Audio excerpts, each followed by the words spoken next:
Since you brought up violence, let me just move to something, because I want to play this brief clip of Donald Trump talking about Liz Cheney. I want an interpretation of this. Let me just roll this very quickly. She's a radical war hawk. Let's put her with a rifle standing there with 9 barrels shooting at her, okay? Let's see how she feels about it. You know, when the guns are trained on her face.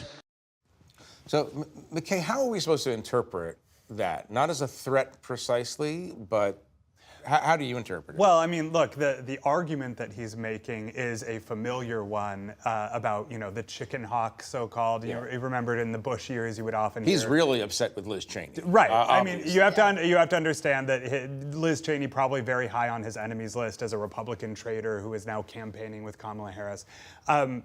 But, the idea that, she wants to send everyone to war, but she won't go to war, that's a familiar political argument. Normally, those arguments are not made by vividly fantasizing or laying out a scenario where the politician you're criticizing is being shot at or maimed. But you have to remember, this is not new for Donald Trump. I remember covering his first campaign, 2015, 2016, and one of the first things that struck me about his rallies was that when protesters would show up and try to disrupt things, and there would be kind of scuffles between his supporters and protesters, which happens at a lot of political events, Donald Trump wouldn't ignore it or wait for security to come in.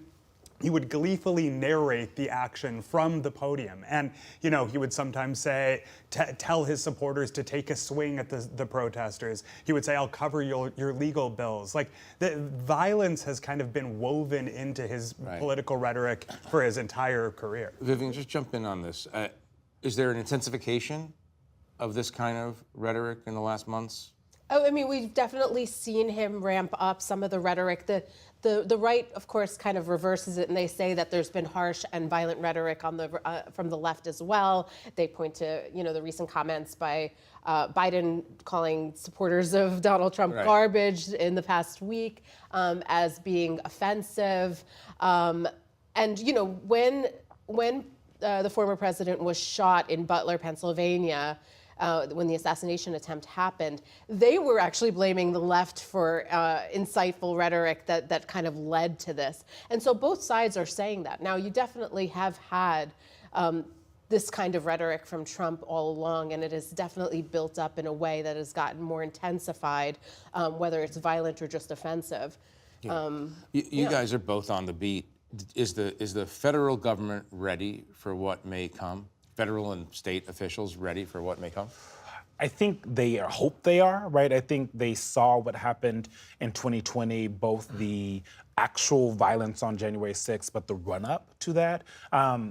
And they hope that they will, they saw what happened, that they got a blueprint, and they kind of know what they're doing. But it's the violence that they're worried about, right? It's not just like, people are going to say that it didn't happen, but on the day, the actual poll watchers, people who have volunteered, and the folks we had a story on Politico.com right now from my colleague Betsy Woodruff-Swan, and she talked to someone who accurately predicted January 6th by looking at all the ways in which those folks were communicating, and they're now using that to communicate and tell people how to be a poll watcher, what that volunteer process actually looks like. So that tells you the kinds of folks who could be at these places. I think, we've seen these kind of fires at where people were dropping off their ballots, right? Something that people weren't expecting.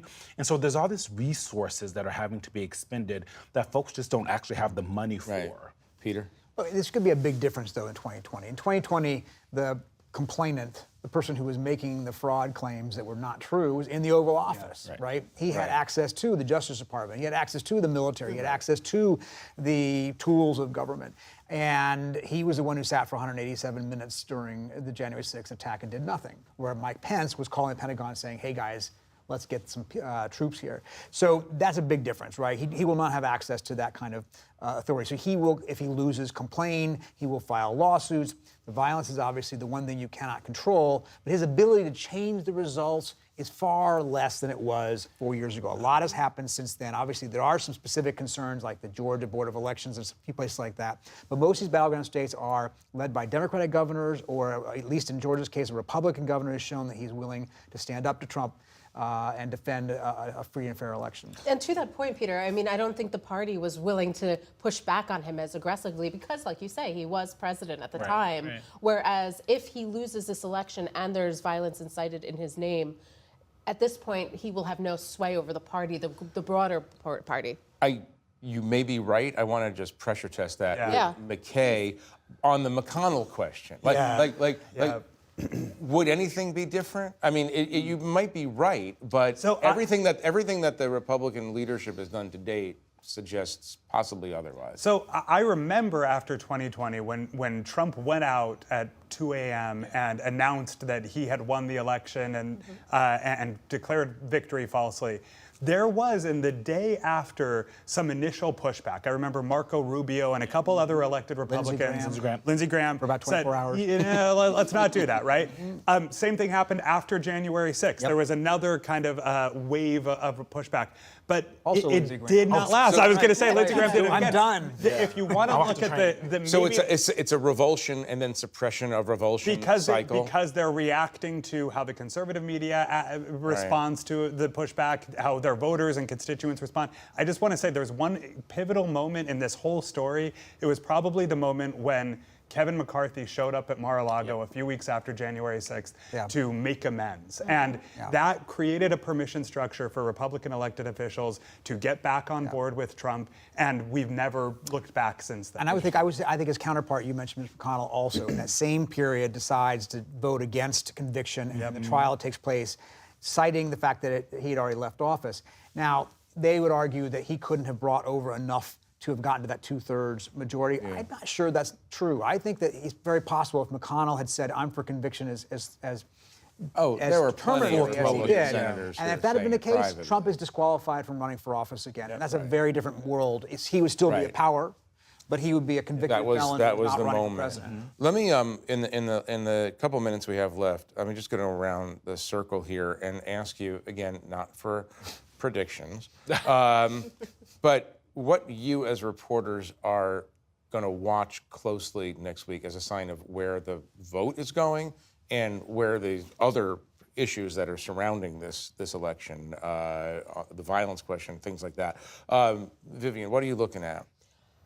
Early voting has been really interesting this year. I think just the results that we've seen so far, the turnout by different groups, Republicans in Arizona and Democrats and women, especially in Pennsylvania, I found that to be really interesting this time. And we could really have a good sense on Tuesday where things stand just because of early voting. All right. Okay. I'm going to be looking on election night for what time Donald Trump goes on camera. Okay? And this is important because in 2020, Steve Bannon, his former advisor who fresh out of prison, recently said his only mistake that night was waiting till 2 a.m. He should go on at 11 p.m. and declare victory regardless of what the results are. I could see Trump doing that, trying to kind of command the narrative right away. So I'll be looking for that. You And actually then think he could go out regardless of whatever numbers are being broadcast and just say, "I won the presidency"? I think that's more likely. I'm asking like I haven't covered this for 8 years. Are you familiar with Donald Trump? He can go out at 10 o'clock. I mean, he can do why whatever he not? wants. California. Get on prime time. He might go out tonight and just declare preemptive victory based on the early vote. Eugene.